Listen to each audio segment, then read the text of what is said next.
I fail to understand why government bodies themselves are not able to get rid of their Eurocentric worldview. It is shameful that even today, in Government of India approved textbooks, Chanakya is labeled as Machiavelli of India, Kalidas referred as Shakespeare of India. Why? Because white Sahabs have gone, but they left behind many brown Sahabs. And these brown Sahabs take pride in anything that is European. If you think about this, Chanakya lived and became a kingmaker in the 4th century BC, centuries before Niccolo Machiavelli could even speak.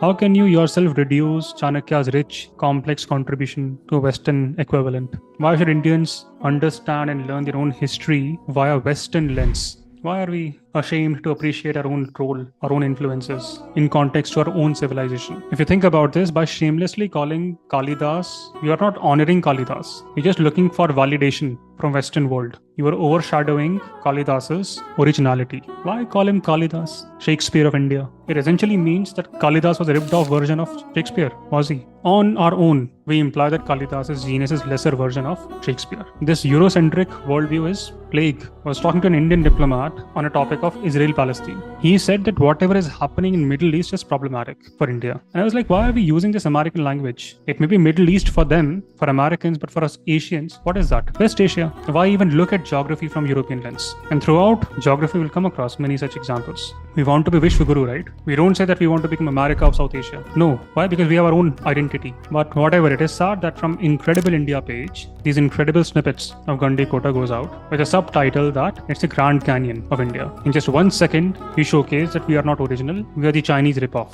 If you think so lowly of yourself, why would other countries value you? And therefore your citizens are treated like piece of crap wherever they go. Huge lines for Schengen visa, huge lines for American visa. I hope some of you want to change this perception of India, as in when you become part of the services. And to all those who are already in services, let's honor the Indian version of India, not the European version.